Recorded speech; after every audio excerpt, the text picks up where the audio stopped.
Welcome to the Explainer. Today, we're going to tackle a huge challenge in trading, maybe the biggest challenge. And it's not about the charts or the numbers. It's about the battle happening right inside your own head.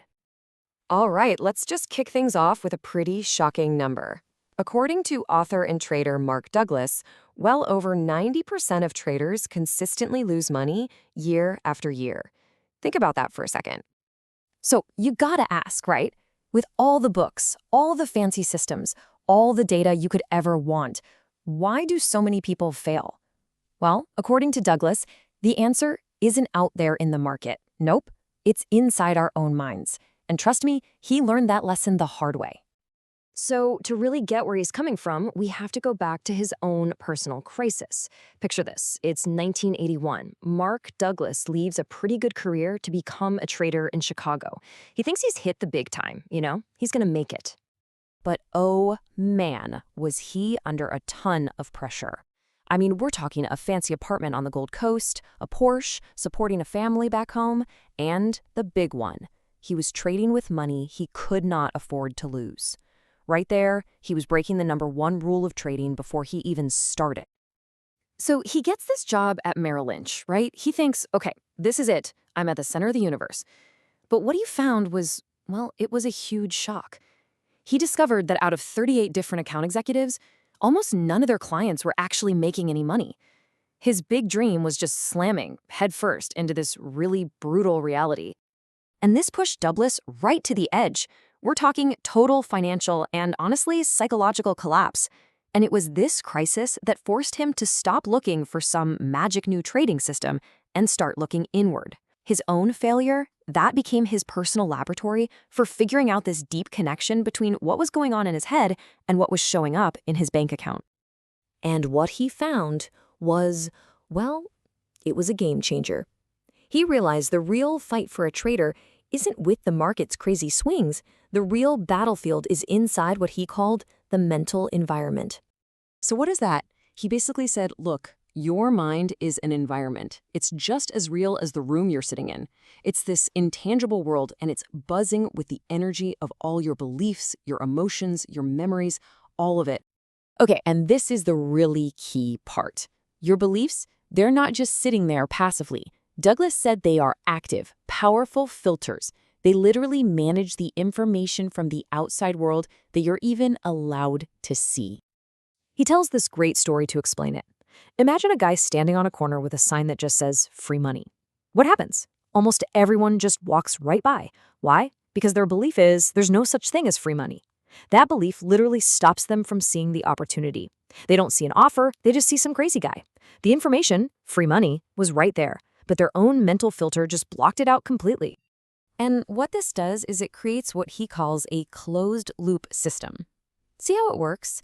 Your beliefs control what you see, and then what you see just confirms your original beliefs. It makes your personal version of reality feel like the only reality.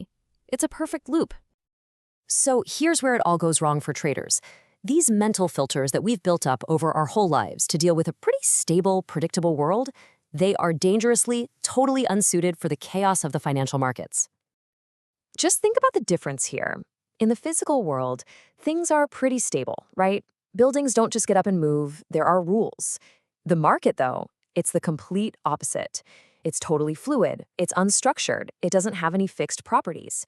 Really, it's nothing more than the collective psychology of every single person in it at any given moment. You know, in our daily lives, people might humor you a bit, support your illusions to be nice. The market doesn't play that game. It has zero interest in your hopes, your fears, or your illusions. It will just mercilessly reflect your own fear and your flawed beliefs right back at you, in your trading results. Okay, so if you can't predict the market and you can't control it, what on earth are you supposed to do? Douglas's answer is simple. Stop trying to control the market outside and start learning how to master the market inside your own head. And he gives us a really clear 3-step path to get there. First, you've got to identify your conflicting beliefs, the hidden stuff that's messing with your goals. Second, you have to de-energize them, basically drain their power. And third, you learn to execute your plan perfectly, without fear or hesitation getting in the way. So what does a conflicting belief even look like? Well, on the surface, a trader might be thinking, yep, I'm a winner, I deserve to make a lot of money. But deep down, there might be this subconscious voice whispering, you're not really worthy of this, or gambling is bad. That creates this internal civil war that just totally sabotages everything they're trying to do. Now, the key isn't to destroy these old beliefs. That's impossible. They're part of who you are. The goal is to de-energize them. Douglas has a great analogy for this. He says it's like wood turning to ash.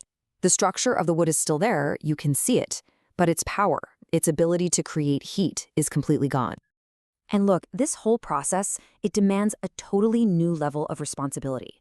It means you have to accept 100% that every single result you get, good or bad, is a perfect mirror of what's going on inside your mind at that moment. You just can't blame the market anymore. And that brings us to maybe the most important takeaway of all. The goal isn't to be right about what the market's going to do next. I mean, that's a fool's errand.